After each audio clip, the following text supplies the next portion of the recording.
Yeah. You are a son of a bitch.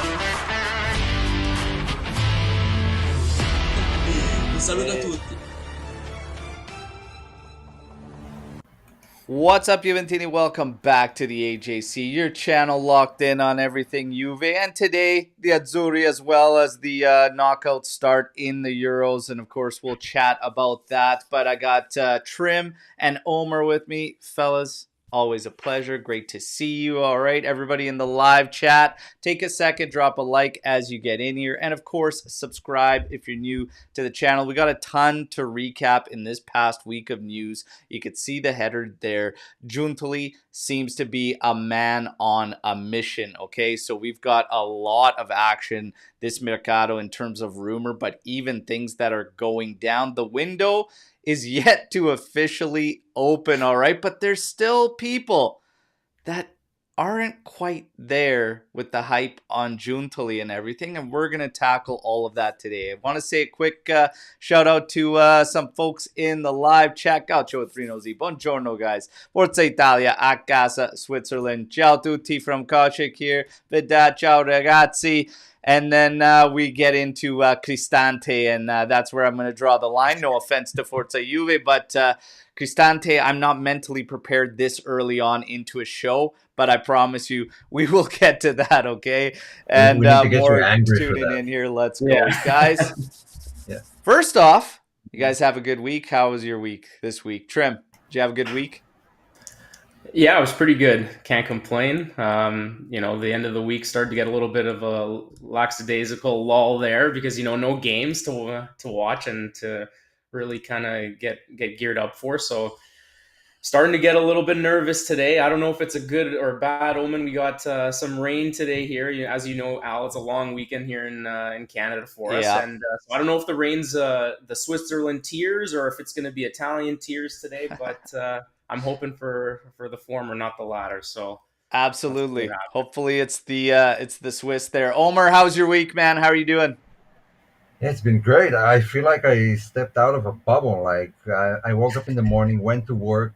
The minute I came back, the early match had started, and I've been like this for 2 weeks, just going to work, going back, watching football, and suddenly I had 2 days with nothing. I mean, thanks my wife, because I don't know how she could take it. But that's a lot of football a day, so I'm kind of adjusting to society right now. There you go. There you go.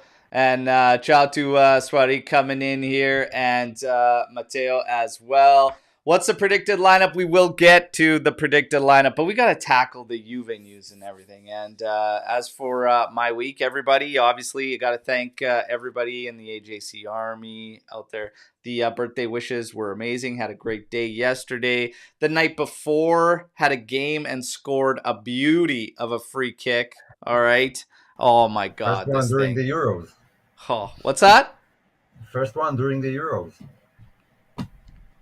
First what? Free kick, never mind.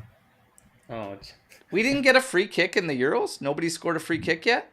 I don't think No. so. You're the first. Oh, my God. Well, leave it to me, everybody. Leave it to me. Yeah. Douglas Luiz on free kicks maybe for Juve this season. Might as well kick things off with that because it's supposed to be official any moment now. All the medicals are done with that, all right? So it's beautiful there. In terms of this deal, the young guys a part of it, Illing Jr., Barnechea, we're still waiting for finalization on the exact numbers. Some people thought maybe we didn't get the most out of value in them, but if you look at it, even if it's 50, which is what's being reported, or 55 in that range, 28 million on top, puts us where we expected to get financially on Illing Jr. and Barnechea. So I'm not terribly upset with it. There's good capital coming into it. This move, I still like. As far as the announcement, we thought we were going to get the official announcement potentially yesterday or maybe even today. There's nothing yet, but Villa's going to probably announce tomorrow is what all the rumblings, all the feelings are and everything. So we should be right there in line. If it's not today for us, I would expect tomorrow. But Moise Kean was kind of one that popped up out of nowhere here with this quick move. And you guys, we talked about it. I talked about it on the daily update videos. I loved the fact of Giuntoli putting that little touch on there that the price goes up after June 30th, trying to get everything kind of dust up and settled. The numbers are out. It's 13 million fixed. It's 15 after easy incentives. And there's more difficult incentives to reach that could reach 18 million euros. The fact that we are most likely breaking even at this point and seeing him out is great. And the fact of how quick it happened and whatnot, I love this. I do wish him the best of luck, and I think it's a good move for Moise Kean. But, man, the move, swift, and then we just get it followed up with all in on Khéphren Thuram to lock him up. And the Rabiot thing is still in question. And with Rabiot, we're hearing that AC Milan has stepped up. There's contacts there with his mother/agent, and he's taken it into consideration. He's still waiting. Rabiot's in this boat, in this situation with Fede Chiesa, which we will get to in a bit for me. But in terms of this Thuram thing, there's a lot that feel this is it for Rabiot, and this is Giuntoli saying bye-bye. But there are a few journalists out there that are still saying Rabiot will be renewing with Juventus. I'm going to put you both on the spot and say, and even everybody in the live chat, does Rabiot renew with Juve, or is the Thuram move bye-bye Rabiot? Omer.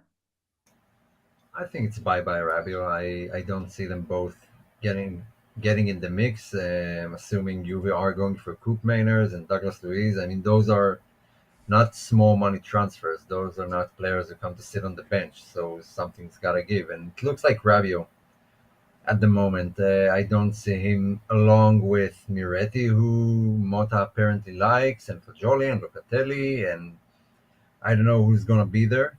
We already gave her in a chest, so yeah, I don't see Rabiot in that mix. Okay. Way. And Trim, what do you think? Well, his non-biological father's gone, right? So I mean, I guess he's leaving. Max is gone, so no, I'm just kidding. But no, in all seriousness, yeah, I think it's fair to say that he's kind of just made peace with the fact that like we've moved on. It seems like, you know, he's hard and dead set on like a certain number. Now, I'm just going to be curious to see when he does leave, what's the salary that he's going to receive from whatever new team he chooses. Like, for example, if it is Milan that he ends up choosing, will he get close to that salary that he wants, which is, the rumors are 8 to 9 million? No, right? So Omar's shaking his head right away, which I agree. I can't see him getting that salary. So it's a strange one because, you know, we want him to leave, and I think, like I said, he's just going to end up leaving in the end. But I'm just really curious to see what the salary is that he will receive, and I don't see him getting his demands at Milan. I see him going abroad and maybe getting something closer to what he wants. It feels like the Dybala case. Yeah, it really does. No one's going to pay him what he actually wants, and then he's going to have to settle. Yeah, and it's going to be hard in Italy without growth decree applying and whatnot. But I think he leaves, can't see Milan or Inter give him that high of a salary. Kind of along the same lines for me.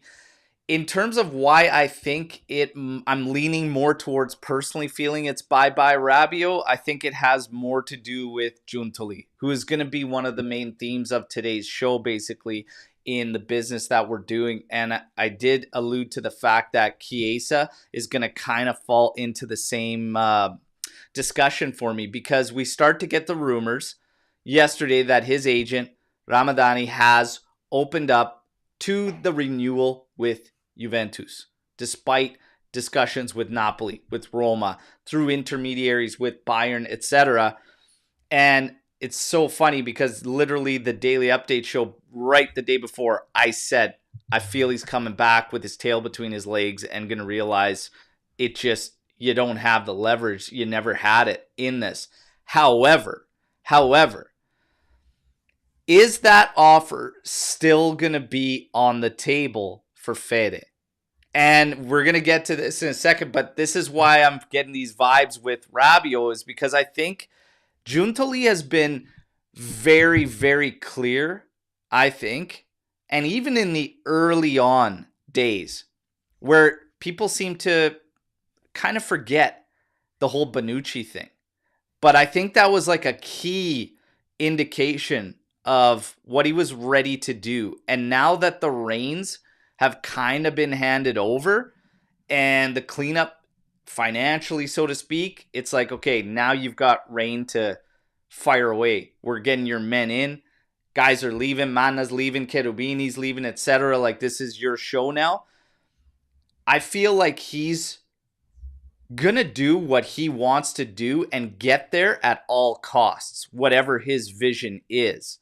And I feel like he's a no-nonsense guy. And if he gave these guys a deadline or he wanted an answer and he maybe felt not so much slighted in a sense, but if he felt like the club's best interest wasn't really put at a forefront, I think he's not really going to think twice. And I think the big push for Thuram was, now we're finding out, since it's at closing stages, it isn't a scare tactic there. I think like this is it. Like they're going this way.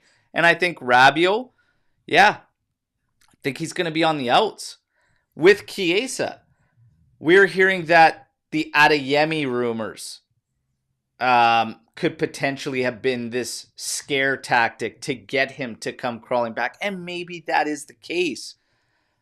But I just don't know, because there are a lot of rumblings around Turin about Juve ready to just go a different route and say goodbye to Fede.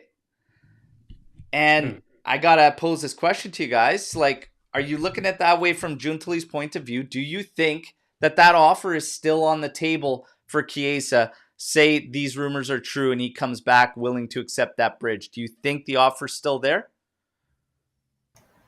For now, yeah. In general, I think everything Ramadani said and trying to cool it down and maybe do a U-turn, I think it's just something that maybe Fede asked him because of the Euros. I don't know. He seems unsettled at the moment. The way he plays for Italy, maybe he just wanted to put everything on hold till after the Euros. The flip side of it is that Giuntoli doesn't have that time, and you got to be, with your hand on the pulse during the transfer window. And if he has an option for Adeyemi now, before other teams swoop in, after it was reported he's not going to stay at Dortmund.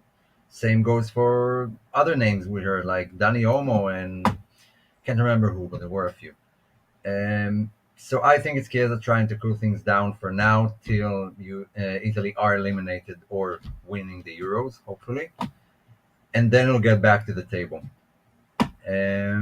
So yeah, I think the offer will still stand. I think Juve have no issues with it, because if they offered it, they meant it. They're not going to make it a lower offer now because he didn't agree to it in the first place. And yeah, Giuntoli is what we need right now. Someone detached from maybe emotions and thinks logically and economically, which we didn't have that for a while. We renewed a lot of players because of emotions and what they gave to the club rather than what's best for the club's future. Yeah. And Giuntoli has come to put a stop to that, in my opinion.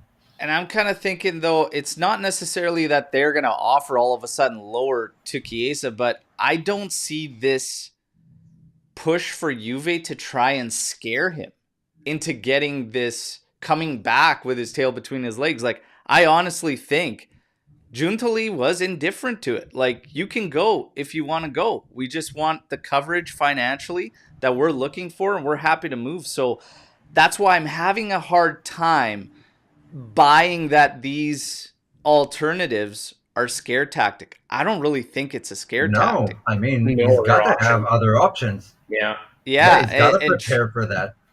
So, Trim, do you think offer's still on the table there? Or do you think he's going to come back and Giuntoli's already kind of made his mind that he wants to move? Yeah, see, for me, I kind of compare it in a sense to the Rabiot renewal, but the difference that I'm getting, or the sense that I get that makes it different, Chiesa and Rabiot's situation, is that Rabiot and his agent, his mother, and Giuntoli have been negotiating back and forth, and they've been declining, and they're setting a high bar that they want X amount of dollars per year, blah, blah, blah. But with Chiesa, it just feels like this is the offer, take it or leave it. Yes, we'd like to know sooner rather than later, because there are other targets that are going to get snatched up if we kind of just sit on our hands and wait for him. And then if he ultimately leaves in the end, we're kind of stuck, right? Yeah. But I still think that the offer is going to be there. I just don't know if there's like I said, a hard, fast deadline on it.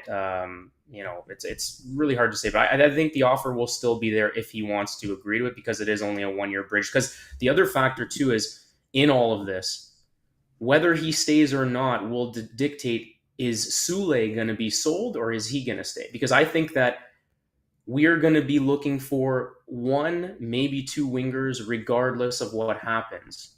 But that'll depend on who stays, who goes. So if Chiesa extends, my inkling is that Sule is going to be sold, and then that's where either an Adeyemi, a Sancho, Danny Olmo's name being out there was a really interesting link for me. I think he's fantastic, but because there's been other bigger clubs like City who are interested in him, I think he's got a $60 million release clause, but it's only active until mid-July, something like that. But anyway, so there are really intriguing names out there. Just again, it's going to really depend on who decides to stick around, but we're going to be looking into getting at least one other winger.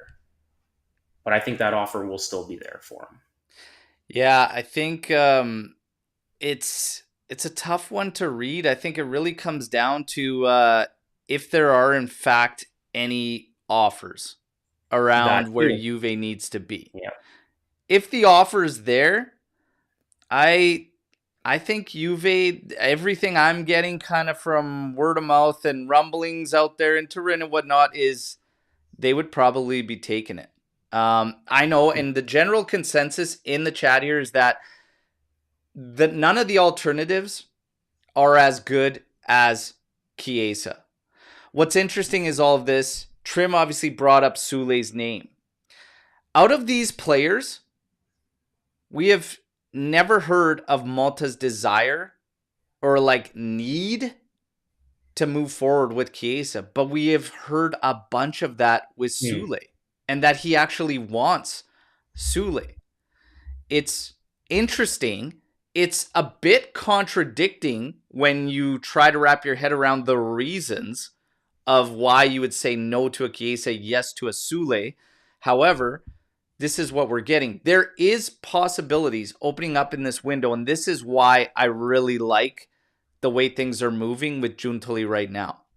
With the moves for Luis, with the moves for obviously Di Gregorio, etc., what he's got cooking here with Kefren Thuram, he still has his major selling pieces in his pocket. So he still has the big ticket money sales in his pocket. Koopmeiners is now this next target. We're heading in on Koopmeiners. Everything for Calafiori is after the Euros, is what's being reported. He could potentially come out in a scenario where Sule remains. But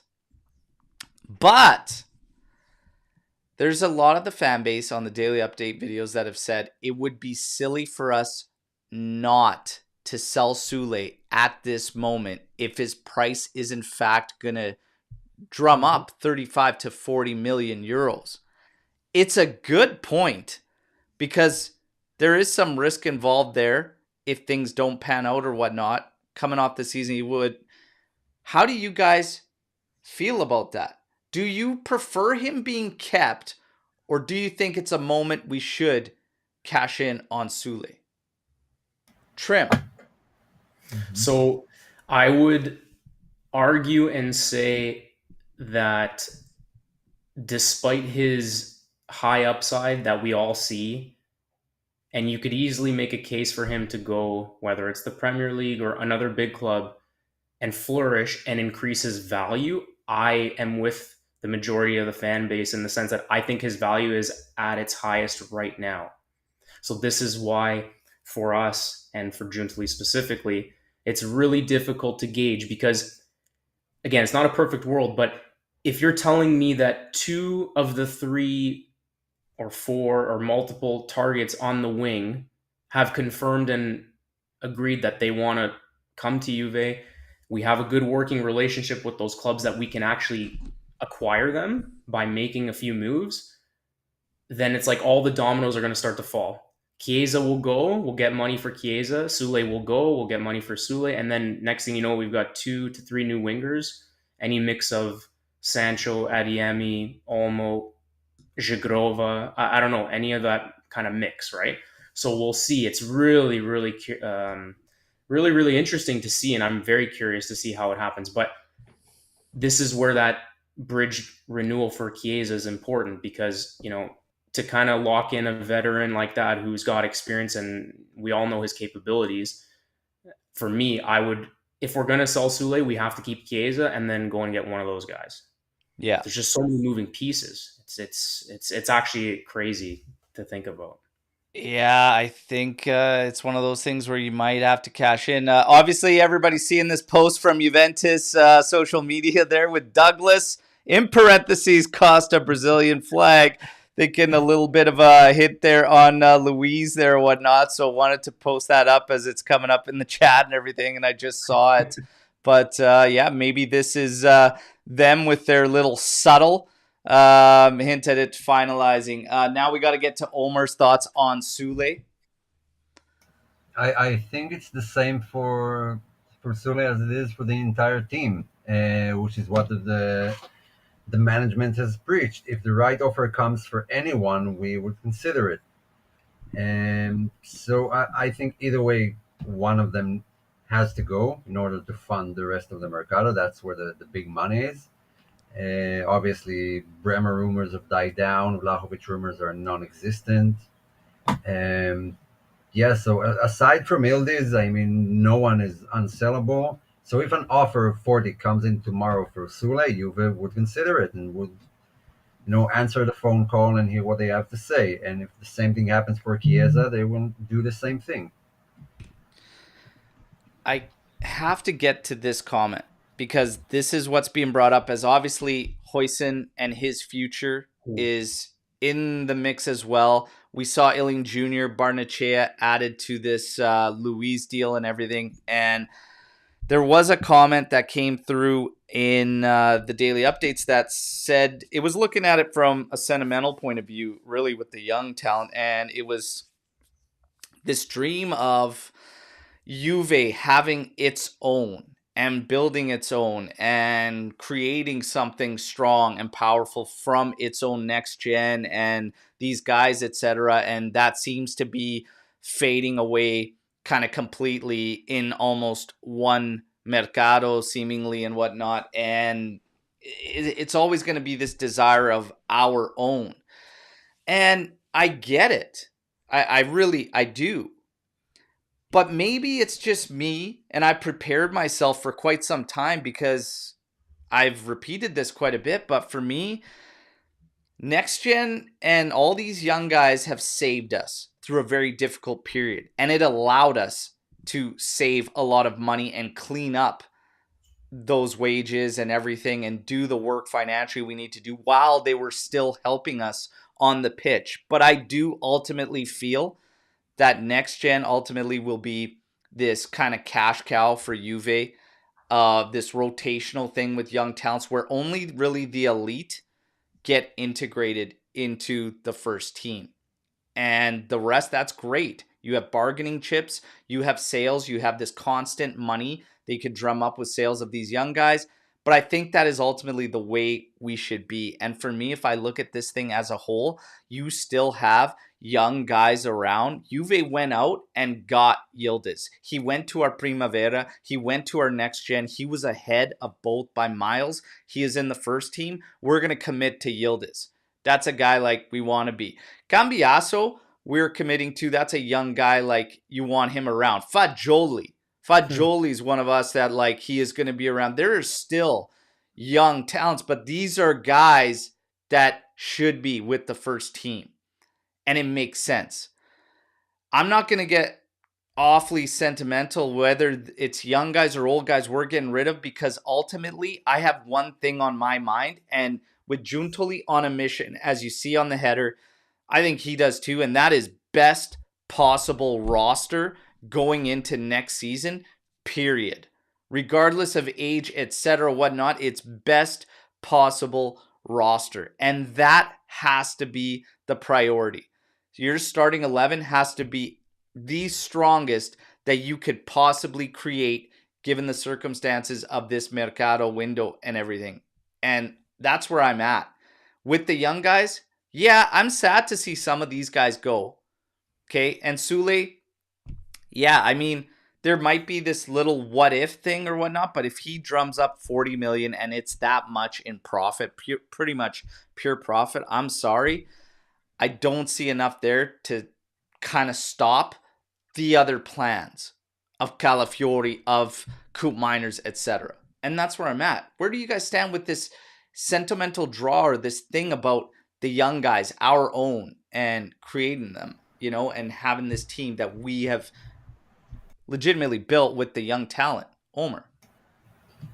I think in general it's a bit exaggerated. Um, I don't know. I don't know if some guys have warranted it. I mean, the bar. Where does the bar stand now for someone to be untouchable for Juve?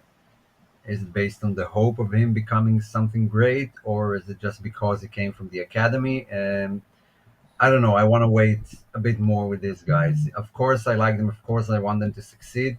It takes time. It's nothing, that's only applicable to Juve. That's how it happens at every major club in the world. Only the best of the best get to stay. Some produce better, most don't. So it's nothing weird. For Huijsen, I mean, yeah, if Juve is a stepping stone, that's fine. Not every player's dream is to play for Juve when he grows up. But if Juve comes calling and wants you in their academy, of course you take the chance. So no hard feelings either. I have nothing against Huijsen. If he stays, fine. If he doesn't, yeah, he is going to be used for money to fund Juve. Eventually, we will have new names, and the roster is not going to be complete. We're not going to strengthen every position with adequate backups. So we are going to use the next gens, just some new names. And that's what we're waiting for. We're going into the season with what now? Officially two fullbacks, Danilo and Cambiaso, maybe Giallo. I mean, they will have to fill that spot here and there. We don't have any wingers aside from Sule and Chiesa, and one of them is going to leave, maybe Wea. So we're going to see some new names, and the best of the best need to stay. And that's right now you were signaling that's Fagioli and Yildiz. That's where trust lie. Maybe Miretti. Yeah. And we will get to Miretti and whatnot. But yeah, Trim, your thoughts, anything to add with this young guys and maybe the sentiment of keeping them all and building with them?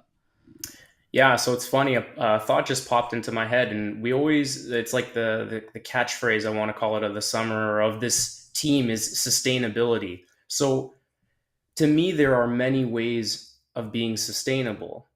One way is to bring up young players, integrate them into your roster, and you can kind of shed with the older players and kind of move on. But the thing is, with us specifically, Juventus can't play with a roster full of 23, 22, and 21-year-olds. So the other way of being sustainable is exactly like what we're kind of all hinting at and touching on here, which is the guys who have stood out, like Yildiz, like Fagioli, are going to get integrated. And the guys like who are on the fringe, like a Sule, like a Huijsen, will generate some cash because the other teams out in the world will see and be interested. And they're going to help us bring in a Calafiori, a koopmeiners, a Douglas Luiz, a Thuram. And that's going to keep us sustainable in Serie A and at the top of Serie A domestically for the next 3 to 4 to 5 years, potentially and hopefully, right? And this is going to continue to happen as we continue to develop. But again, like we're saying, the guys who are top tier are going to stick with the club. So it's just really dependent on how you look at it. There's many ways of being sustainable. And to me, that's almost the sense that I get from Giuntoli and this management team, is that they need to, this year specifically, get back to the top of Serie A and dominating domestically. And how you do that is, like you said, put out the best starting 11. If it means sacrificing some of these young guys, don't worry. There's going to be other young guys in next gen, and there already is, that are coming up through the ranks. And we just got to hope that maybe you pluck one or two of those, maybe every year, every couple of seasons, you pluck a guy or two out of that and build from there. But like we're saying, with the sales specifically, that's money that we're going to generate to be able to go out and get proven mid to late 20-year-old established players that will help keep us atop the Serie A for the years to come. Yeah, I'm getting a little restless now with not bringing that Scudetto home. It's time Yep, to cook and get it done, and exactly.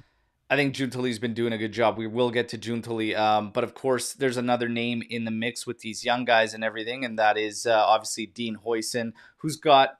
He seems to be the next sale that Juve is going to make, and Huijsen probably is the sale that brings in koopmeiners. Koopmeiners for me, bringing him in now, and we talked about this a while ago. The last live was this complete overhaul. Can we land and end up with Luiz, koopmeiners, and thuram? You still have Locatelli, you still have Fagioli. Like, I mean, already with that 5 is a massive improvement on last season alone, just having those 5. You And know, don't forget, McKennie is still here. I don't know if we will be able to sell him. He might be part of the roster. I mean, the midfield is stacked right now. as it Yeah. sits, Miretti, Caviglia, etc. Yeah, But all signs are indicating McKennie's going to leave. There is not good media around the guy right now. yeah. It's getting ugly. I still stand firm. He made a poor business decision on his end. It's not looking pretty. Juve's numbers on the sale, the potential of having him involved in that Villa deal for 2022 are now selling him for somewhere around 15. So more of a hit there. We'll see what happens, but all signs are pointing to him leave. Miretti is one of these guys that's kind of on the bubble, and we put the poll question out there. What should be done with Miretti? Keep, sell, loan, or sell with buyback? 55% shared their answer, but I want to know where you guys stand first off with Miretti. What would you do? Omer, what would you decide with Miretti? Personally, I would sell. And that's just the way I see it from what I've seen from him so far. But I might be wrong. He might develop into a great player maybe next season, maybe in 3 years, and we'll be angry with ourselves. I have no issues if he goes out on loan. And fine, if Motta wants to keep him and he can, make something out of him as early as this season, yeah, keep him. Why not? I'm willing to give the new coach a chance with the player he wants. But as it stands for me, depending on the price, of course, not at any price, but if you can generate, I don't know, 25 million, I'd probably sell him. All right. All right. Trim, where are you at? So with this, I actually voted on the poll. So I voted loan. And I just believe that giving him one extra season somewhere in Serie A will give him the space and the freedom to kind of show what he can bring to the table. Depending which team that is, I don't know who it would be, but hoping for like a middle of the table team so that way he can play some competitive games throughout the entire year. Like I wouldn't loan him out to one of the newly promoted clubs or someone who's going to be towards the bottom of the table just because they're going to get hammered every game and it's going to be tough for him to kind of grow and into that midfield and truly see where is he best utilized as a Mezzala, as a regista. Like where will he be best utilized? Obviously, we can see he's got more offensive capability, so using him higher up the pitch. Could he be in the future a vice to Coop down the road after a good loan spell? Who knows, right? But either way, I think just another loan would be great because then if you decide a year from now, if you want to move on, maybe his value actually increases even slightly, like a little bit higher than what it would be right now, and you cash in at that point. So I would go loan. Yeah. I answered this with loan with a stipulation. If his sale directly impacts this season's roster with one of our strong primary targets, then absolutely I sell. because the main goal for me remains the same, and that is the strongest possible team you could get currently going into the 24-25 season. As Trim alluded to earlier, young talents will come. Next gen is put in place. The scouting doesn't look to be slowing down whatsoever. One of the names not really being mentioned with the first team that could potentially be with the first team is Adzic, that Juve had acquired early on before the season ended and whatnot. So that was pretty much a wraps and everything, and then became kind of somewhat official just after season ended. Still waiting for official until the window opens. But yeah, like the young talents will still come. If it means a primary target coming in, I sell. Otherwise, I think loan, because I do just have this feeling there is something there that needs a little bit more nurturing. He's one of those guys that helped us while we were in this transitional period and needed to just get by to clean up the finances, but it didn't help him any. And that's why I do kind of have a soft spot and feel for Miretti, because the loan should have happened a long time ago. But he did have his role. He did help us and give us a body, and there were flashes there.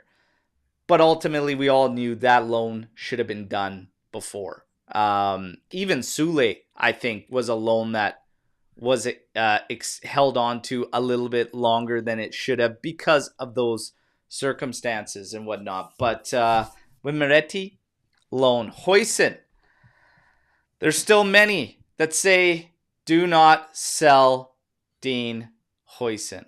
He's the main guy. This is what started this young thing. For me, I don't get this, but like from a pure talent point of view, like, and potential, yeah, I was always like, we should keep Huijsen at all costs. The second I started getting bad vibes around this guy, and all the signs are pointing to him just using Juve like this stepping stone type thing, now I have zero issues with using him for a top candidate target. Like, I have no hesitation with pulling the trigger on that move. Trim, any hesitation? Do you want to see him remain, or are you fine with it? I'm more fine with it now than I would have been, let's say, a year ago, because Calafiori wasn't even on the radar. Now that Calafiori is on the radar and we're strongly interested, he wants Juve, it's a possibility. We just need to somehow work out the finances with Bologna. We can't even think twice. Don't even blink. Just do it. Just do it. Highest bidder. And then, because I know, so this is where it's kind of interesting though. The money that, based on what we're reading in the reports, the money that we get from Huijsen is actually going to go to koopmeiners. But there's other deals with the club that we can make to get Calafiori. So what I'm saying is, because it's like, I see it as Huijsen going out, Calafiori coming in, for me, it's a no-brainer. You got to do it.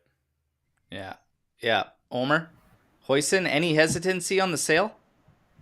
No, not with the numbers reported. Those numbers are high for someone who played very little for Juve and like half a season for Roma for 40 million. I mean, it's not even what Berniccia and Sule did. It's less than how much they played. So yeah, for 40 million, no questions. I don't have any, special attachment. He does look like a talented guy, but not enough to justify, letting go of 40 million. Yeah. Yeah. Gatti came up in this week's news with some interest from clubs, and originally was said that if the offer came around that 25 to 30 million price mark, Juve might pull the trigger. Then we were hearing that there were offers. They didn't share values, but they said that Juve had rejected them. I would assume they weren't strong enough. But would you have moved them if the price tag hit? Omer, would you have sold Gatti for the 30 million mark? Yeah, it would. Trim. I'm trying to get into the Juve head, the way they run in the market now. So based on how they're operating, yeah, I would sell them. 30 million is a lot of money. That should seal Calafiori, basically. Trim, would you have sold him if that offer was around?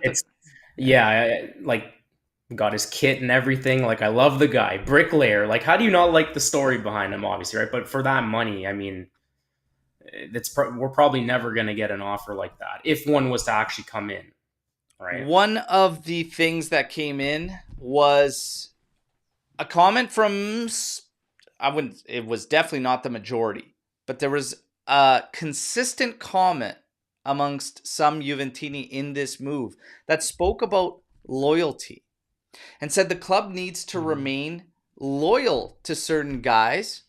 And are we being loyal to Gatti? And I started to think about that. And for me, my answer was the same. I'm selling Gatti if that's what it takes to bring in Calafiori. I would have done it. I would have done it. Because you still then would have had Huijsen around. Everybody forgets about Facundo Gonzalez that we also still have. You have Thiago Jallo, who for me is a guy that needs to remain and look out for in Motta's system. Like Thiago Jallo, watch out for this guy, in my personal opinion. But Gatti moving him and loyalty, I don't think stands there at the moment for this particular player. And right now, it's at a situation where the loyalty is there, but it's more to one side because he was presented the opportunity to join Juventus and play for Juventus. And he's even said it in his own words that, you know, where he came from, the route he made and everything. He hasn't done anything other than accept what we gave him and that opportunity and everything. And I don't necessarily know that, you know, yes, I understand the love for the badge and everything like that, but I don't see it from a loyalty perspective. What do you guys think about the loyalty comment around Gatti? And we do need to have some loyalty to certain guys. Yeah, I partly agree. Um, I don't know if Gatti is still the guy. He's yet to be the guy, but I do like him. I like him more than I like Huijsen. I think he's a great guy. But sometimes you just, have to let go. Have to make the call. I get the shouts for loyalty, but if Milan can sell Tonali, who was a fan since he was a kid, Yeah. and help win a Scudetto for 80 million. It helped them bring like 8 new players. Eventually, they finished second this season, so it did help the club plan for the future. If they can do that, we can sell Gatti to finance our market. It's fine. A, Yeah. a bit, it stings a bit. I'm not going to lie, but still, that's not. I mean, we kind of had, well, maybe not the same feelings, but Rovella, and I don't see his name popping a lot right now. No one's talking about him. So Yeah. yeah, let Gatti go. I I love Gatti. I really do. And I appreciate the love for the badge and everything. And I do understand Ryan S.'s comment that he would stay until his retirement. Like he sees his loyalty to us. He truly Obviously, believes he would be there till the bitter end and everything. But again, it's this big picture thing. And I don't think that his loyalty has really been tested all that much, to be honest, in any capacity or whatnot. So, I mean, right now, looking at things is very easy to say, yeah, he would remain loyal to us. But sometimes that big picture just takes over. And if he's the difference in, again, strongest possible 11, because ultimately Juve needs to be fighting for trophies every single year. That is the expectations. So sometimes we have to give a bit. And who's to say that some of these other guys aren't going to be loyal? Like, who's to say Calafiori wouldn't come in? He's already made us his number one priority. Who's to say he wouldn't stay till the end? The other thing that helps loyalty, the project, winning, championships. You might have a couple guys that are loyal now, but if you get this train rolling the way we need to be, you could gain much more that are willing to be loyal to your project and much easier in bringing in talent. So that's kind of where I'm looking at it. But Trim, this loyalty thing, Well, so this is the kind of tough side of professional sports, right? I mean, it's a business at the end of the day, and fairly or unfairly, we have to admit that performance plays a big factor, and how you play, what you show out on the field is going to dictate whether we're going to kind of give you, or clubs are going to give the player the benefit of the doubt when it comes to who sticks around and who goes and loyalty and all that kind of stuff. So, I mean, if Gatti had the same performances and the same quality out there as, let's say, a Bremer right now, we wouldn't even be discussing this, right? But like, who's kidding who? Bremer is our top defender right now, which is why we're keeping him around and not going to be looking into selling him.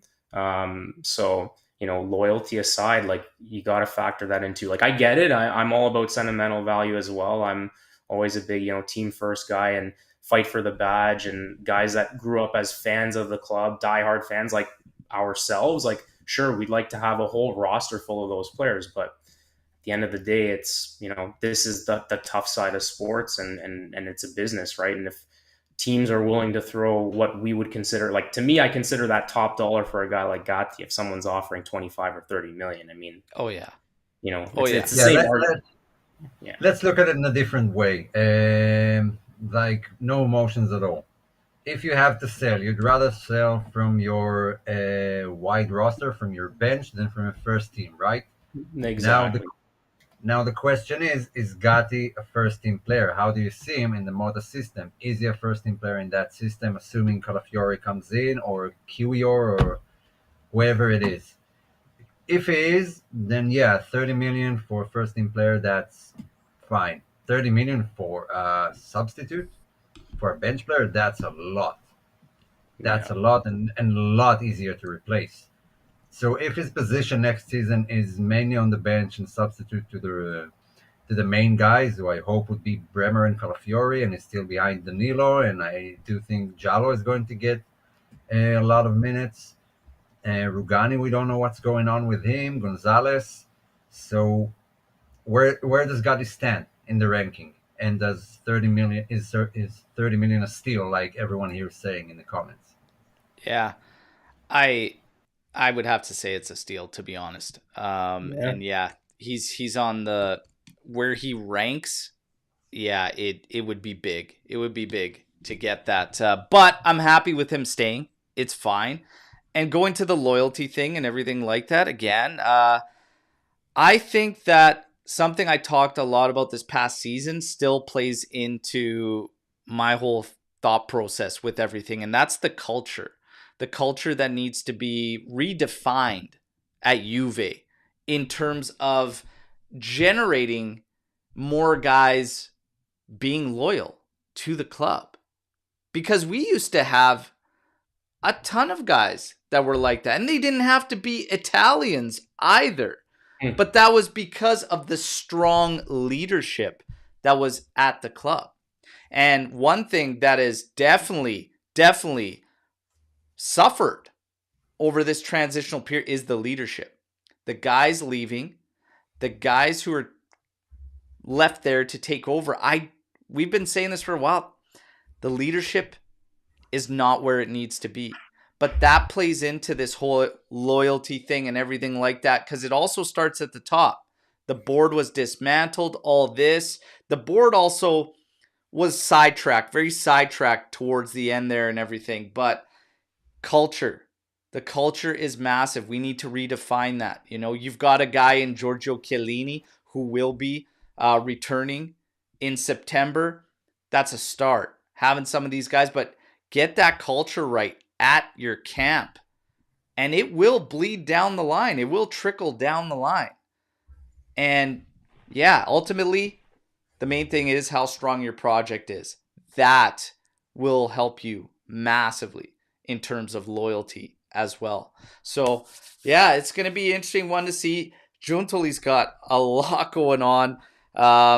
Obviously, their fans still kind of on the fence with Giuntoli and whatnot, but your guys' thoughts on where you stand with Giuntoli so far and what you've seen. The window has not officially opened, might I add, okay? But Di Gregorio, Douglas Luiz, thuram set to come in. We still have our main sales if the offers do come in, which is Huijsen and Sule. Where are you at with Giuntoli? Do you Wow, have doubts still? no, I'm fully on board. I mean, let's look back all the way back to January. Okay, since then, who do we had? Jalo, Alcaraz, Adzic. That all happened. He already started talking with Calafiori, the reporter, as early as February, and koopmeiners was even rumored before the end of the season.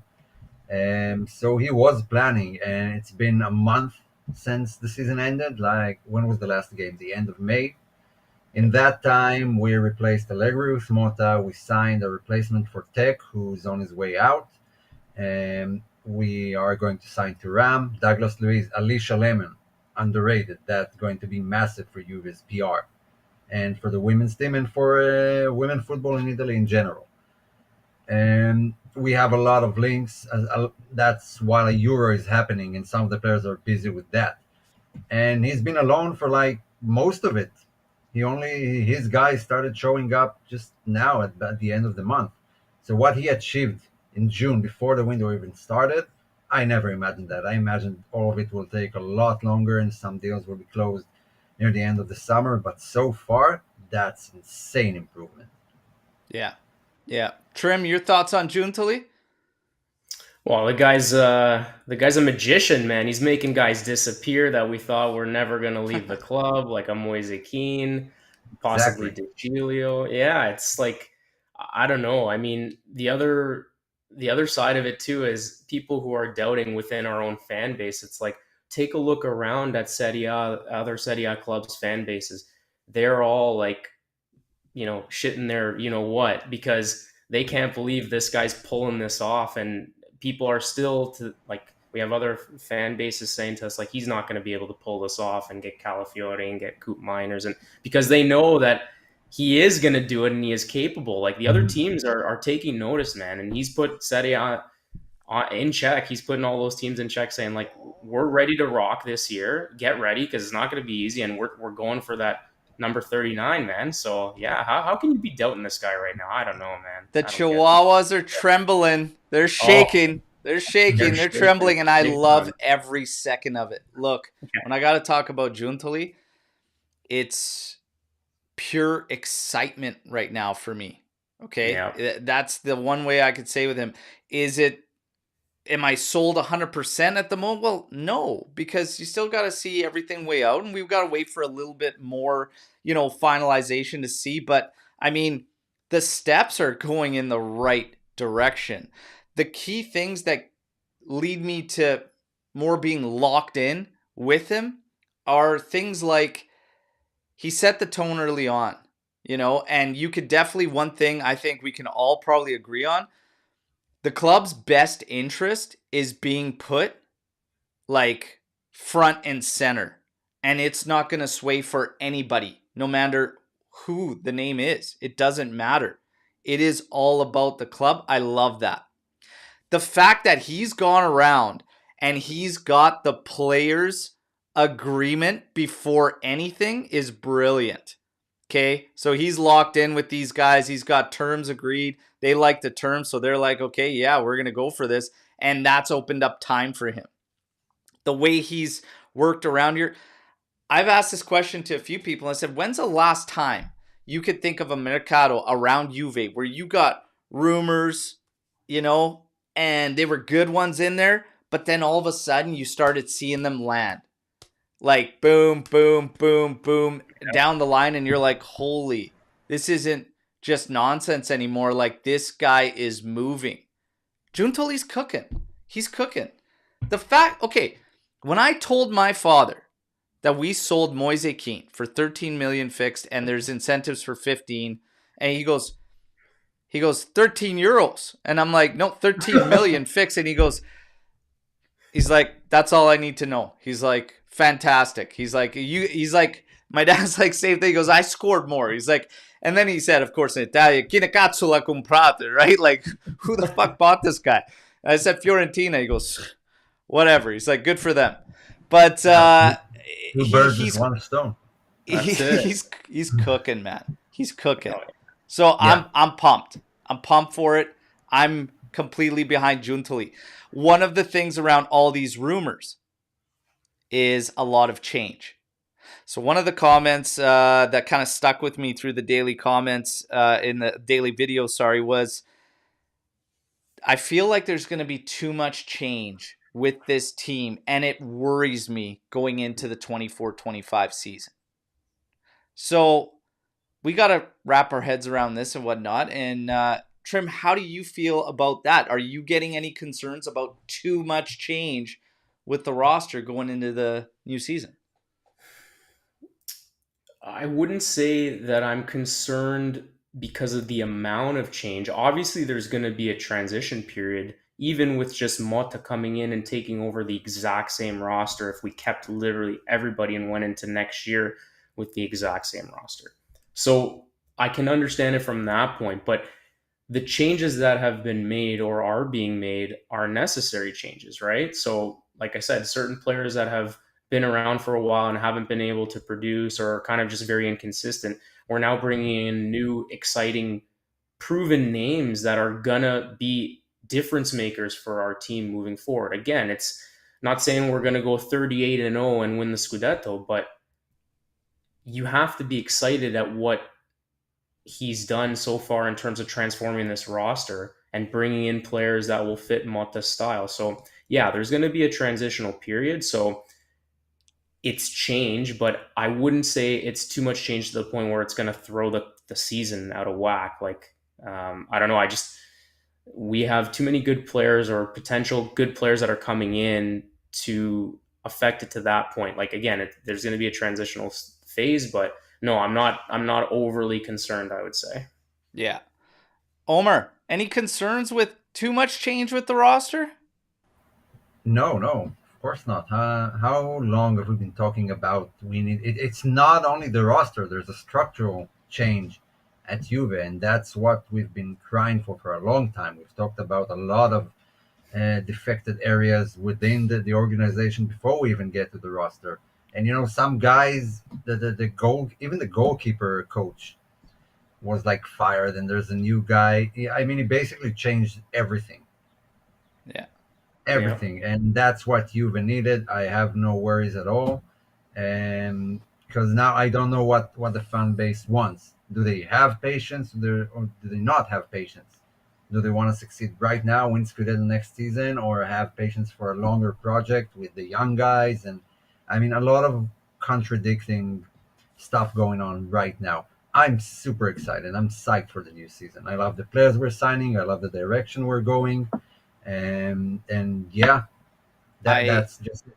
I have no concerns with too much change with the team because I've been saying this, but the actual play, it won't matter because it's going to be night and day to what we were doing under Allegri and what Motta's going to want to do on the pitch. It's going to be such a drastic change that it doesn't matter if you have, 15 guys from last season or you have 2. It's not going to matter. It's going to be a completely different change. So for me, it really doesn't make a difference how much of the roster changes because that's going to be a complete shift. And I think that's also one of the things why Giuntoli is moving so quickly is he wants to have these guys locked in. He wants to have everything done, set up as early as possible for Thiago Motta to start working with. And Motta's expected to hit Turin between the 5th and like 8th or 9th of July, somewhere in that time frame, and kind of set himself up and everything like that. And then as the summer goes, you're going to see that Giuntoli's going to want the guys he brings in as soon as this is possibly available for them, Euros, vacation, etc., to get in and start getting to work with Motta. So for me, there's no concerns whatsoever about how much of the team changes. Going back to what Trim was saying with, the Chihuahuas getting nervous and everything like that. Inter fans wanting the Luis deal to be investigated. The season hasn't even started yet. They're already pissing themselves. Yeah, I heard about this with the Aston Villa owner having connections to Exor and them trying to push that angle and everything. It's all just very, very sad. It's been a while since I dished one of these out, but, it's another day and another Okay? Yeah. Don't worry. We're coming. And investigations, yeah, you guys should be investigated for quite a bit. But I love it. It's not going to end. And the fact Giuntoli is drawing this up out of all of them, oh, yes. Please bring me koopmeiners. Bring me Calafiore. And let's get rolling, okay? Because 24-25, you're either part of the steamroller or part of the pavement, baby, because we're coming. We're coming, all right? So I'm all for it. Now, not so much a steamroller, but the Azzurri. The Azzurri are in action, and it's kind of like hey, I hate to say it, but that's a Kanye goal saved our ass, okay? Because we would have been bounced if he didn't finish that. And man, I still can't believe he finished that, but fantastic goal. Gets the Azzurri through. We face Switzerland today. We are going to talk about the Azzurri before Storm the Barn, and you could firestorm the barn now. It could be Azzurri or Juve related, but Spalletti is a wild man, you guys. Like, he's a wild man. So, DiMarco's out. Calafiore was out with cards. Okay. We're getting a 4-3-3 is what's projected. The midfield's got Cristante in there. Oh my God. Are you angry enough now to go at Oh my Cristante? God. Jesus. I really don't understand. I really do not understand this thing with Spalletti and why he's overthinking this so much. But, I posted my lineup. I'm trying to find his exact projected, but I'm going to bring up mine on our screen here because I really can't help but feel he's just overthinking things. Maybe just, I don't know, just going a little bit too much here. Where is it here? This is what I would do. And I think it's nothing crazy, but I stay in a 3-5-2 all day. All day with this team, I stay in a 3-5-2. It's the closest to anything fluid we have seen. Cambiaso on the left, Bellanova on the right. Barella in a spot that makes sense for him. Stop using him in a double pivot. Like, just use him out there, box to box. Fagioli on the side of Jorginho. I get the shouts for Fagioli to play instead of Jorginho there.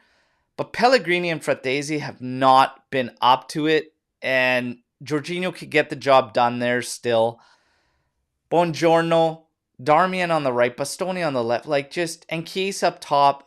Retegui up there because of the energy and the spark. Because Scamacca has been lazy, in my opinion.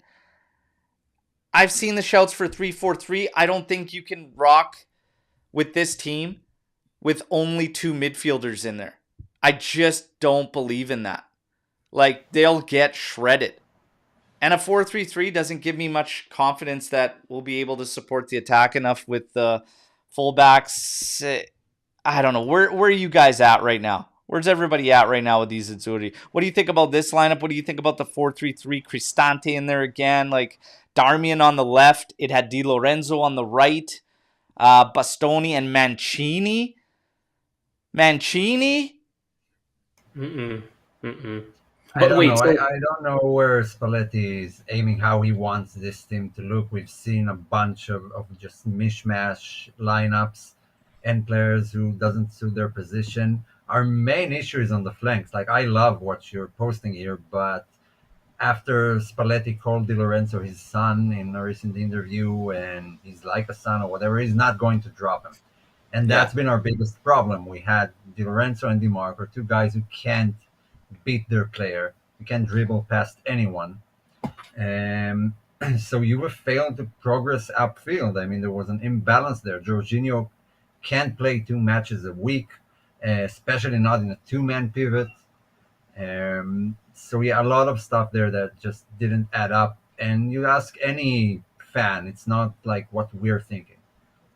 All the comments I saw was this team is imbalanced. It has no purpose. The players who are in they do not justify the roles they're given. Fratesi, he's not good for build-up. He's good in the box. That's what he's done. He's done, but his passing percentage is awful. I mean, a lot of tactical issues. So yeah, what you were showing felt great. I know we're not going to see that at least on one wing. I really, really hope it's Cambiasso and not Darmian on the other side. Yeah. Trim, your thoughts on this 4-4-3 and that he's going to go with Mancini? Well, so to start, Bastoni, did he take his Pepto Bismol this morning? He's good to go. Like no Got a flu. flu. He's got a I really flu. hope he does. He's been one of He's our best good though. performers. Okay, okay, all right. I Should guess he he had should his be okay. Man, come on. He's yeah, got to be but in there. He's got to be in there. Flu, like, yeah, it's too big of a game to be missing. I just wanted to make yeah, that make light of it because it's like he's gonna be out with the flu. I'm like, are you kidding me? It's do or die, buddy. Get in there and play. Let's go. yeah, But yeah, your lineup I really like because I like the fact that you have the Cambiasso Fagioli combo on that left side. Two Juve players. Yeah, they didn't really get a lot of game action together, but I mean these guys have been training together all year, so they kind of have a good understanding of how they're going to want to play if they were to line up in a 3-5-2. So I really like that. Jorginho, for me, I understand he's slow, he's old, he's this, he's that. I get it. But for a game like this against Switzerland, and again, not to discredit the mighty Swiss cheese Switzerland team, but he can do a job, like you said, in a game like today. Moving forward against some of those stronger clubs, I can understand the shout for maybe having him out and coming off the bench. But like, let's be honest, we're playing Switzerland today. Okay. Like, they got to get it done with the players at his disposal. I know it's ultimately going to be up to who he puts out on the field, but like, I don't know. Do we know what's his actual like projected lineup? It has Cristante in there, and it's what a 4-3-3. yeah. It's a 4-3-3. It's got Di Lorenzo on the right. It's got Mancini and Bastoni in the middle. It's got Darmian on your left back position. It's got in the midfield of Barella, Fagioli, and Cristante. And then you have, I believe, El Shaarawy, Chiesa, and Scamacca up top. So for me, right off the hop, take out Mancini and put Buongiorno in the center of the defense with Bastoni, and then I would take out Cristante obviously and put in Jorginho in the middle and put Barella on one side and Fagioli on the other side. Up top, I mean, you're really splitting hairs there, but Scamacca, Chiesa, and El Shaarawy will do a job for me. But it's just that back line. I'd rather Buongiorno than Mancini. I get it. Mancini's got more experience playing in bigger games, but I don't know. I'd like to see what Buongiorno can bring to that back line.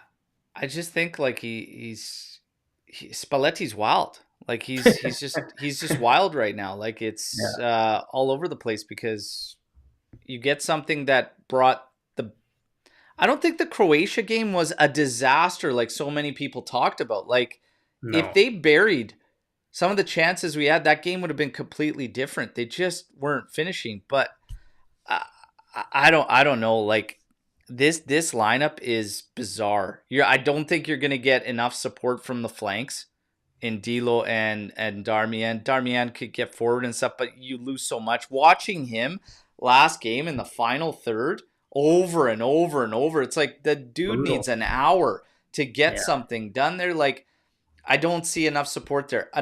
My feeling as a whole with Spalletti right now is you've brought a team that is suited to the 3-5-2 and you've been fighting it the entire time. Okay? And you're going all sorts of different routes and whatnot. And then beyond that, he's falling in a trap that we see consistently, which is scared to play some younger guys. Mm-hmm. And I don't understand why you'd back away from a 3-man back system because you have to play Buongiorno. Why? Like, Buongiorno in the heart of the back three makes the most sense because that's what he's been doing. And that's what he's been doing successfully at a weak side. Well, they were decent. They were top 10 in Serie and whatnot, but defensively they're great. Yeah. Like, I don't know. I feel like Spalletti's fighting himself almost when I see these lineups, Yeah.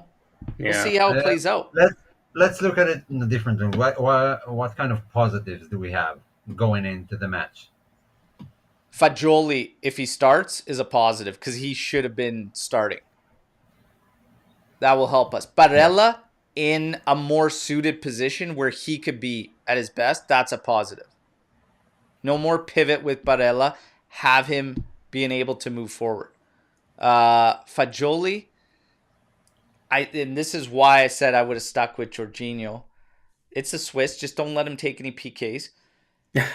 You get Fagioli over to the side that can also advance and help us forward and support that attack. If he's right in the heart of the midfield, I see him deep too much. I don't know if he has as much of an impact as we know he can.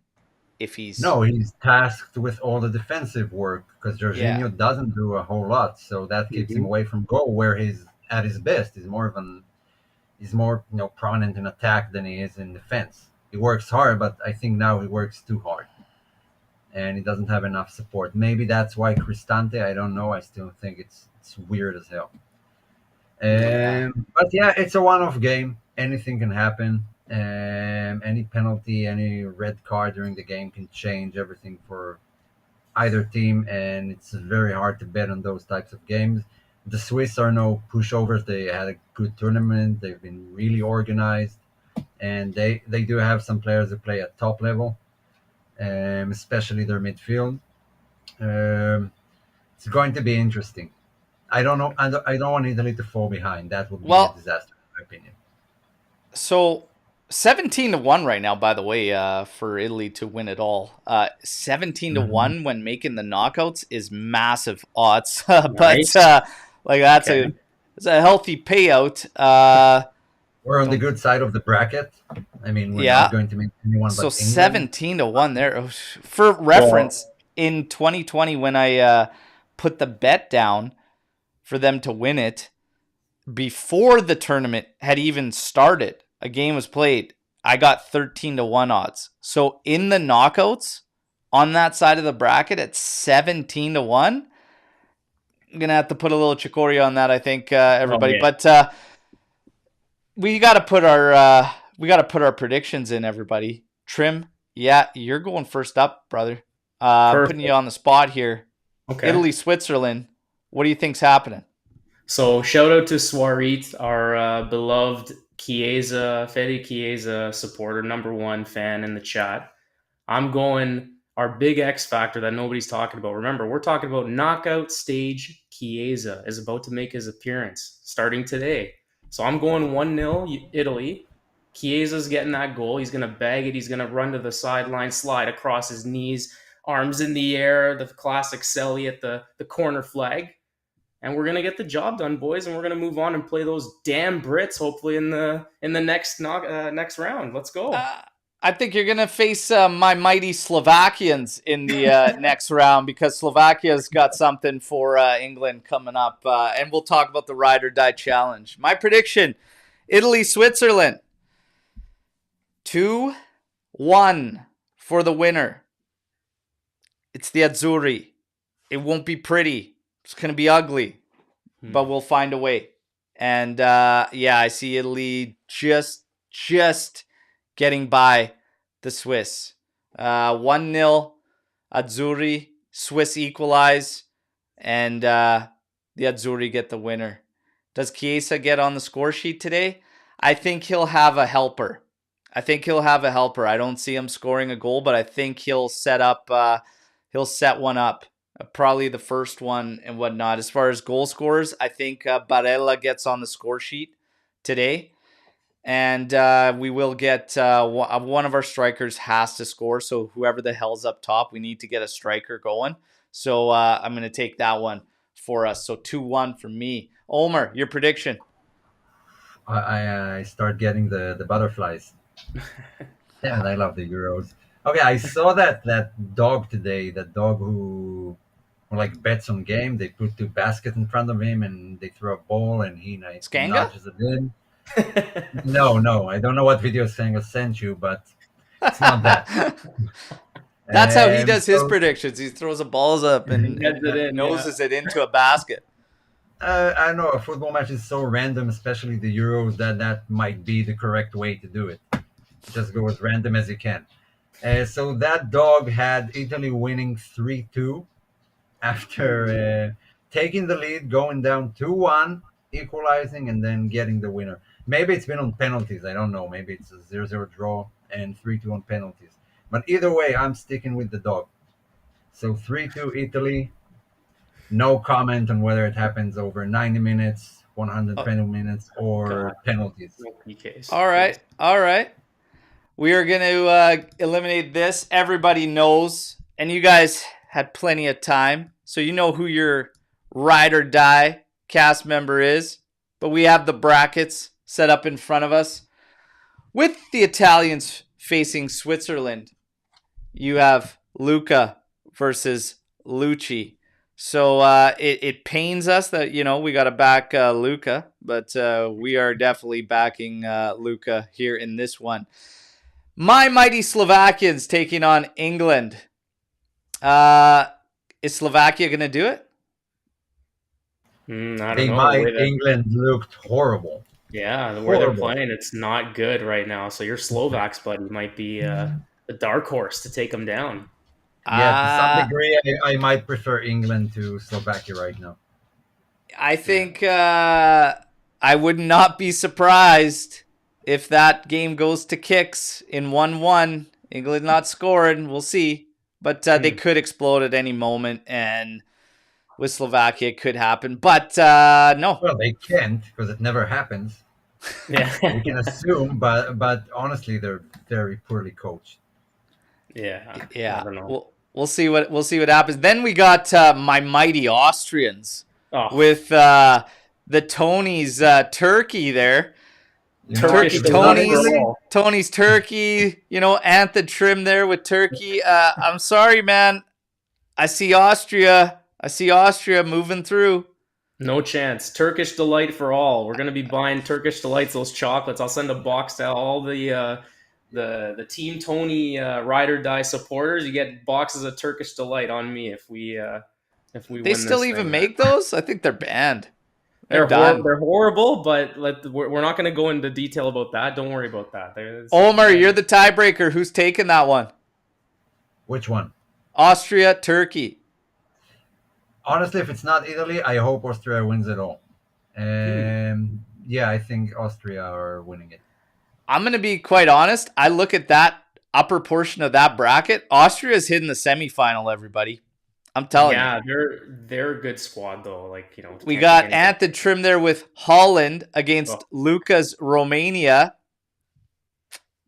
Who we taking in that one? Well, Trim, we know who you're taking. I'll dye my hair orange if they somehow get by Romania and make it to the semis. Because they don't look convincing. But what's that? Careful! Don't say stuff like that on the live because you'll have to do it. Hey, if I have to do it for a day, I will. Let's get. I think Romania might knock out Holland, man. Wouldn't be surprised, honestly. No, I wouldn't be surprised at all. Yeah, and I actually think it's going to happen.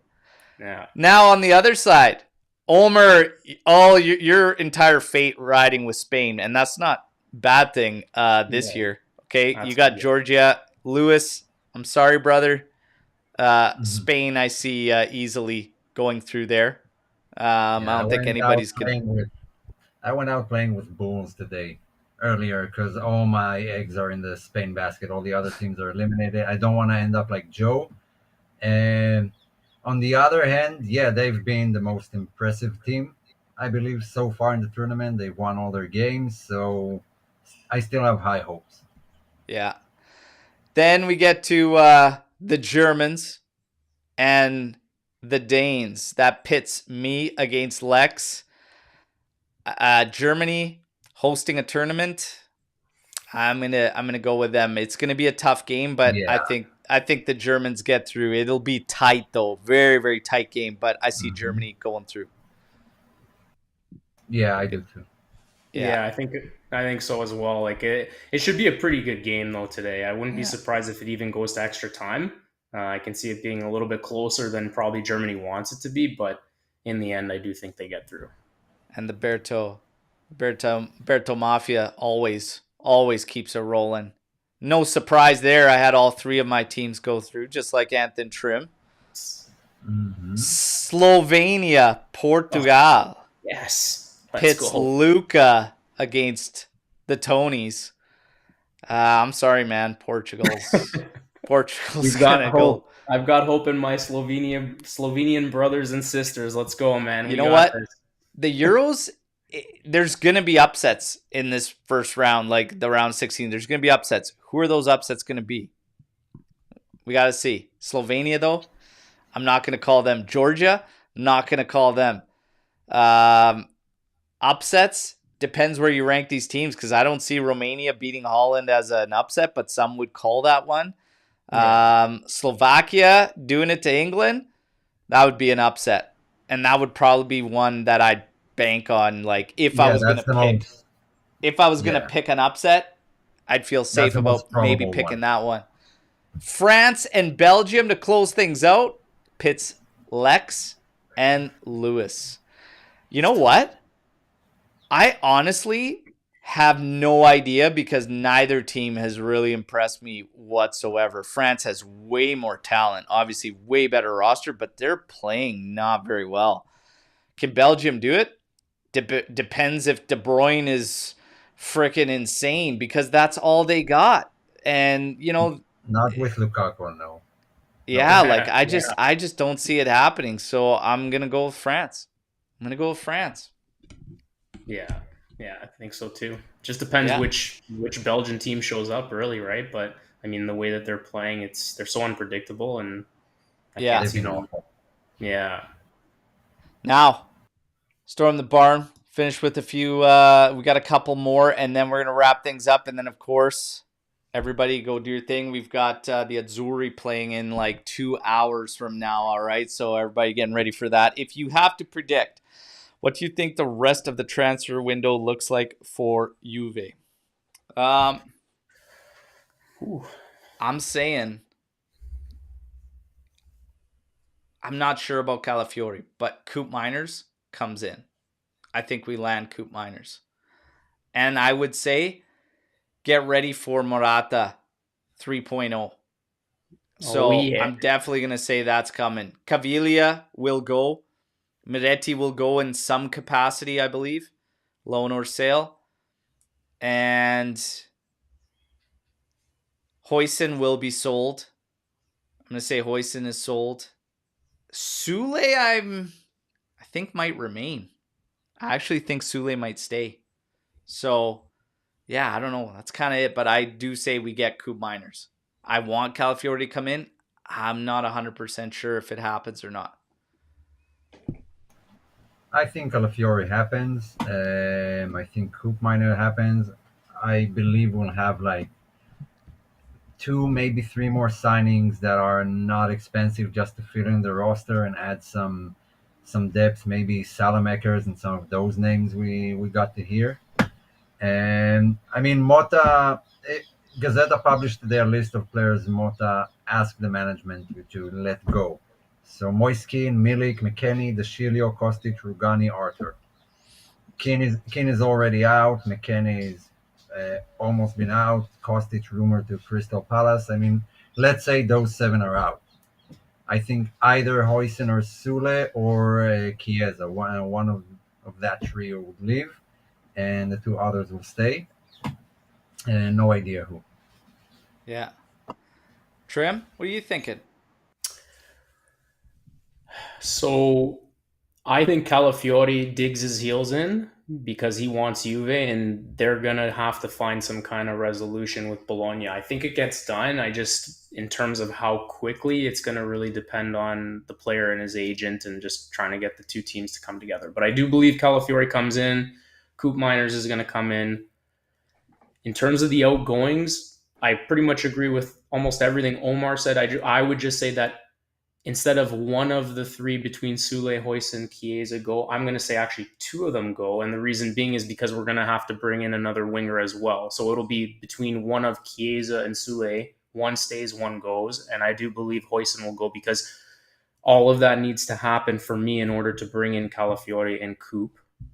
And then we will fill in the roster spot on the left or the right-hand side on the wing position with one of the other rumored names. Morata's coming back, which I would be very happy with because he's a great player that can play in many different positions as a solid backup option. And yeah, and then we'll start the season and kind of go from there and just see what happens as the season goes along. We had a rumor yesterday about Giuntoli working on a secret name, another attacking mid that could also play out as a wing and everything. And I always get a chuckle out of these secret name reports or whatnot, because if you had the name, you'd share it. And these journals would share it. They wouldn't just be like, oh, he's secretly working on a... Well, number one, if he's secretly working on it, how the fuck do you know? Number two, if you did know, you'd share. So I always laugh at these things. But the Monblano way. I mean, there's a report now. Juve after then Monblano comes up like an hour after the report. Hey, Juve have been on the Army trail for 2 months now. So if you knew, why didn't you say anything? Why were you waiting for others to post it? Yeah, I mean, we can all sit here and say, hey, he's working on something, secretly on the down low that nobody knows about. Sure, of course he could be, but I mean, are you really reporting anything? I don't think so. We'll see what happens, but it's always funny. Mercato is hilarious, you guys. You gotta take it with everything there, a grain of salt. Forza Juve, which rumored new player are you excited the most about? And are you getting him on next season's kit? Okay. So, out of all the guys that we potentially are getting, Douglas Luiz will be done. Di Gregorio's coming in. Let's say koopmeiners, Calafiori, Kefren Thuram. The one, if I was going to get somebody on the kit, would probably be Calafiori for me. However, I may be taking a break from names on kits completely next season. I'm undecided. But if I was going to, it would probably be Calafiori out of all those guys. But there's something about Thuram and another Thuram kit in the collection, and now being the son, that's just... I never really got upset with Lilian Thuram, but I know many fans... I think some of the things he said that came out of his mouth were stupid, and he shouldn't have done that. But ultimately, I think it would be cool overall. Maybe a nice little cleanup job from him too, and he can smarten up and erase some of the shit he said and whatnot. Lilian, that is. But yeah, I would say Calafiori. Omer? Yeah, Thuram is a good one. No, the last kid I bought was Chiesa, and now I have to sell it if he leaves. So I don't know. I'm kind of on the same thought of just going blank. I know, but yeah, Thuram seems like a good one. Maybe I'll add the K in the beginning before the name. So I don't think I made a retro kit. I don't know, Coop. Honestly, I want to get Bremer. There you go. If I had to choose, I'd get Bremer right now. Yeah, there you go. Trim? So I can't change. From the beginning, I've stated that if koopmeiners comes, I'm going to get him. I already started doing my back and shoulder exercises to be able to stretch the name out. So I'm starting it out there.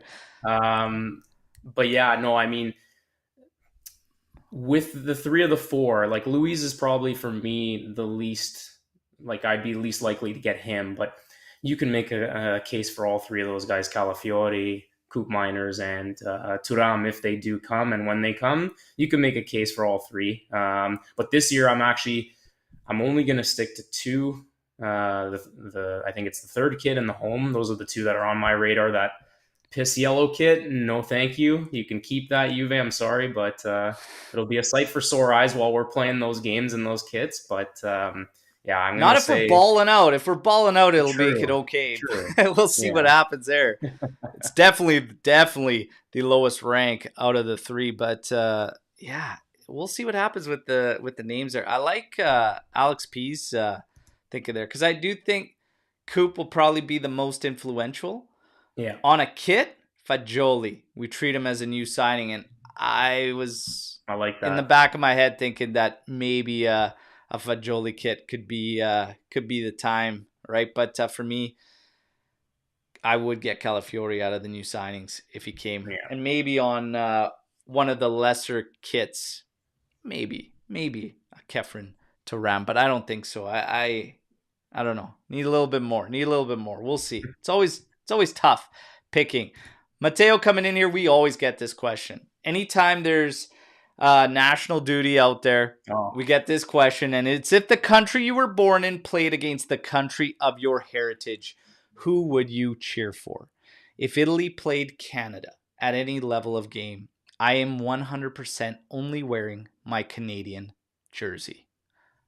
Interesting. So, I will go first. I don't mind going first. Okay. It's hard for me. It depends on the sport.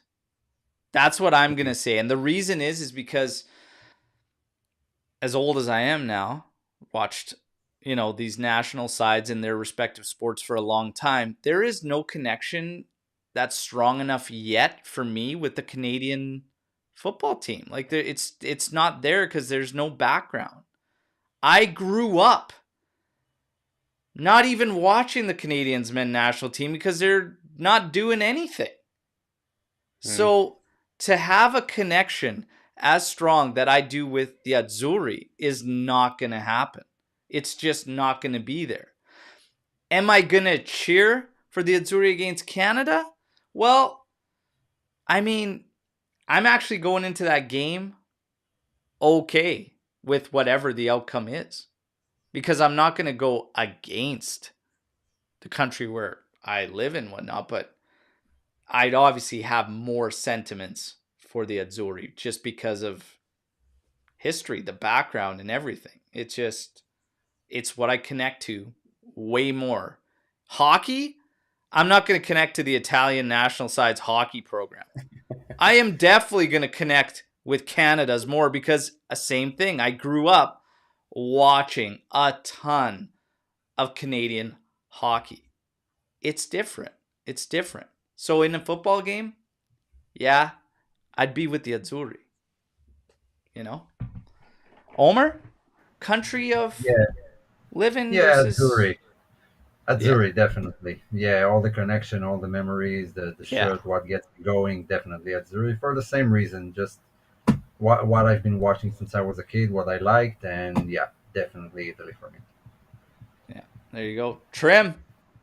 Well, first of all, we have to get these two nations to actually play each other for once, which I still, to this day, don't understand how it's never happened, considering, the amount of Italians that live throughout Canada and just, the heritage of Canada. Like, we've got a lot of Italians that live here. So, I mean, especially with 2026 coming up, like, obviously my hope and my dream is that they end up getting into the same group, but Italy has to qualify first, which is an absolute joke because we know what happened the last two times. Didn't get into a World Cup. So, but that being said, definitely like with you, Al, in the sense of like our connection growing up, it's more with the Azzurri. Canada's national team up until just recently hasn't really been on the map. They had one successful tournament in the year 2000, winning a Gold Cup, which is not really, a tournament that's well known throughout the world, so nobody really knows about that. But I remember it being a big deal because growing up at that time, I was playing, and it was like a huge thing. But that being said, if they ever did play, I'd have to unfortunately cop out and just no jersey, just go watch, support, be happy that both teams are in it and playing, and just kind of go from there. But okay, slice two in half and just go 50-50 and just be one of those. So can I flip the question? If it's Canada's women team against Italy's women team? Ooh. Because the Canadian women's program has always been strong and whatnot. They're dynamite. Yeah, they're really good. All hail Abby Wambach. Isn't she like the top scorer ever? That's America. She's American. Football? Really? Abby Wambach's American, yeah. Oh, I was sure she played for No, Canada. We had Christine Sinclair. That was one of the biggest women's player and goal scorer and whatnot. Yeah, see, that's different. Supported the Canadians women's side the whole way through and whatnot, but I honestly, I'd probably watch it with nothing because I'd probably just So wouldn't you're really rep basically anybody. cheering for who's more probable to win. Yeah. That's the thing, and that's what I was thinking too. Yeah. Because if you look at it, also like Berto, you mentioned Me too, about by the way. I splitting it wouldn't into honestly with the four. women's program. I'd be indifferent. Like I honestly would just watch the game and be like, yeah, I really don't, I really don't. Yeah, I mean, as It's not a far as big thing women's to me football who interests wins you. there. Well, You let know? me put it this way. For me, as a Canadian, which I know it's unpopular because there's a few people in our group, I'm not going to mention any names, Luca, Skanga, Lucci, that just don't give a crap about the Canadian men's national team, which again, I understand. I get it. But I think what Mateo's saying, because obviously we have a personal connection being cousins and we talk all the time, like we feel like Canada's team gets disrespected, and in a way, it's rightfully so because of just the lack thereof of being in major tournaments, and there's no real exposure. And I mean, to be fair, it's kind of their own fault with who's been at the helm of Canadian soccer. So it's just more of that. Like I feel like if we had a little bit more notoriety or respect around the world, we'd kind of be at peace with it. But until they succeed, and it starts with tonight, a big game against Chile. Hopefully, they can get it done. And the further they progress in some of these major tournaments, beat some bigger teams, they're going to only propel themselves forward, right? So yeah, but again, I understand both sides, but just me personally, growing up, like I support them, and Uh, Maple that's it. maple syrup or Italian olive Oh, it's oil? not Who even wins? Come on, close. come It's on. not even close. Olive oil, man. Let's go. Come on. Come on. What are we talking about here? Okay. We're going to wrap up with some. Let's machine gun a couple here and then get to it. If we can't get Calafiori, do you think Giallo could play that? Oh, absolutely. I absolutely do. That guy could play right across the back four. And I've been saying for a while, don't get rid of this guy. He makes so much sense for Motta. So I'm a believer. Yes, in Giallo. You guys? 100%. Yeah. Yeah. Yeah, why not? Yeah, why not? Yeah, why not? Yeah. What the hell? What the hell? What do you think about Zegrova? Any idea about his ceiling? Well, let me tell you. A couple guys in the AJC Army group chat there for members. All right. One of the ways to support, of course, hey, I think there's free shipping right now for a couple days on the merch. And obviously, Super Chat enabled all that. But if you're a member, you got to do so through a desktop. You get in the chat. They're hyping up Jagova a lot and saying at 15 million euros, it's a steal. His numbers, his stats, everything measure up to some guys on a hell of a lot more money in Serie A currently, and they believe in him. I haven't seen enough of this guy to form an opinion where I could say, like, yeah or no, like I believe in him or not. But I will say at 15 million euros, there's not much skin in the game to not take a flyer. You know what I mean? So I would be down for it. But there are guys really hyping up Zhigrova. Have either one of you seen a lot from Zhigrova? No, I'm not qualified to comment on him. Yeah. Sorry, I haven't seen him play. I don't think ever like for a full match. I Yeah. don't want to base my opinion on YouTube videos, so yeah. Yeah, so it's one of those things. Trim, I think you're in the same boat as Omer and I, not seeing a lot to really speak to how confident you are maybe in this ceiling because he does have a high ceiling. Yeah, exactly. Just number like transfer market value, and seeing some stats that were posted, like you said in the group chat. Not enough to really know, but I mean, it doesn't hurt to have a flyer on someone like that. If all your other options go to the wayside and go to other teams, and he's kind of Yeah. still available for depth. I mean, we're going to play a lot of competition, so why not? Yeah. How do you become a member? Tell you how. On a desktop, head over to a desktop, go on our YouTube page, and you'll see the link there. All right. So let's do that. Am I the only one, Aldo coming in here, who hates the idea of Sancho on loan? We never have good loans. Rather keep Sule and bring in Salad Maker for cheap. Next year, buy a starter. Sancho on loan. Omer, Mhm. Trim, where are you guys on this Sancho on loan?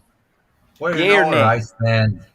Well, you know where I stand because it's not the first time his name pops up. He was also a January target, and then eventually he moved to Dortmund, and he did great. And even back then, I said I think it's the Man United environment and the way they work that everyone looks awful. Their world class players look awful there, and it's been going on for like 10 years.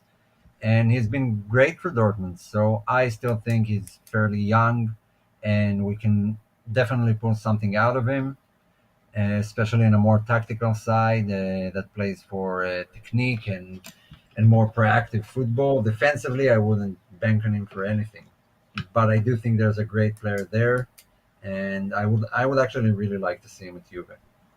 Yeah, I like this one. Or is it? I like this one right here. We need goals, not salads. Uh, where are you at with Sancho, Trip?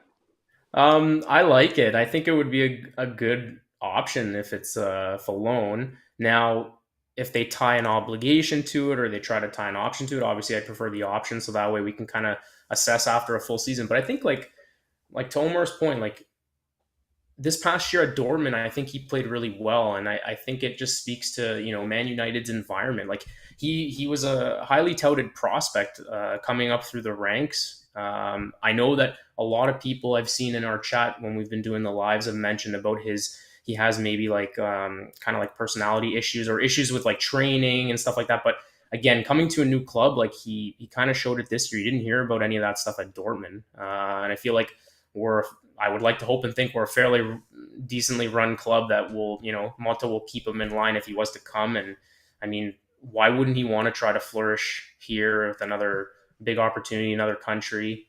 It just depends on the terms. Like I said, if it's with an option, then I'd prefer that. If they really want to do obligation, what are we talking about? 35, 40 million euros. I know the rumor right now is 40. Um, I mean, it seems pretty much par for the course for a player of his caliber. There are other teams that are interested at that price tag, so I wouldn't To hate it. I'd like to see it. Yeah, to answer Aldo's question, like I don't hate the idea of the Mm-hmm. loan. I think the loan though, I feel like the Sancho thing in general is like an alternative to Fede Yeah. and what happens there because it's the same to me. It's Sancho coming in only if there's no obligation and Juve has an out, and it gives them some time to look ahead and a little bit of a safety net before having to act. With Yep. Chiesa, it's the same situation. Because if he's coming back, it's at Juve's terms, which is a bridge. And that's the same thing. That's a safety net for Juve before making some type of decision and moving forward. So both of them are the same in my the way I'm looking at it for this Juve side, and it'll be interesting to see what ends up happening. But I don't see like a Chiesa remains and we push for Sancho type scenario. Like I'm not seeing that at all. Like I'm seeing, you know, maybe potentially if Chiesa stays, they do move Sule and work with targets, and maybe you get that less expensive option like Zegrova that ends up coming in. I could see something like that happening. But hey, we'll see what happens. One thing's for sure, Giuntoli is working. He's hard at it, and we are seeing it full fold, and it's not done yet. So Luis should be announced soon. Kefren Thuram expect to be done, and then from there, we're gonna start getting some answers with Rabiot, with Chiesa, and what Giuntoli's really looking to do. Calafiori, it's all up in the air, but the latest states that Bologna has come to terms that they are going to lose the player and they are going to work a move. None of this other interest seems to matter because Calafiori wants Juve. Hey, let's see. But so far, damn, it looks good. And damn, it's exciting. So we should And now all and be now he pumped has his up. crew. And now he has Yep. his crew. He's been working alone. In the past 2 weeks, things have really picked up, and because multiple people are working on that front, so now we have a good system to do that, and I like it. It shows. Things are cooking. You smell what Giuntoli's cooking? We need to get the Rocks theme tweaked and edited to Giuntoli's name in there and rock that theme song all through the summer. Ah, that's a great one, actually. I'm going to work on that one. Do you smell what Giuntoli's cooking? He's cooking. I'm stoked, everybody. But now it's Euros. The Azzurri, Switzerland. First up, you guys enjoy the game. I'm actually taking my girls. We're heading over to my pop's place. I'm going to watch with my pops today. First time we've been able to hook up for a while and actually watch a game. I might set up camera for some reactions because, well, you can imagine after just one video on the channel with my dad how we'd be watching a game. Should have some funny moments in there and hopefully ultimately some celebrations. But Trim, Omer, always an absolute pleasure. Enjoy the match, fellas. Okay? We'll be in touch through the chat. Everybody in the live chat, you guys, amazing. As always, please drop a like on your way out. Don't forget to share the content. Subscribe to the channel. If you're new here, what the hell are you waiting for? Okay? And I'll be back with daily update videos, keeping you in the loop on the news. And for the rest of the weekend, they're actually going to be lakeside. Because right after the Azzurri game, I'm heading out to the lake. All right? So take care, everybody. Forza Italia. But always, fino alla fine, Forza Juventus. Ciao tutti. Take care. Yeah.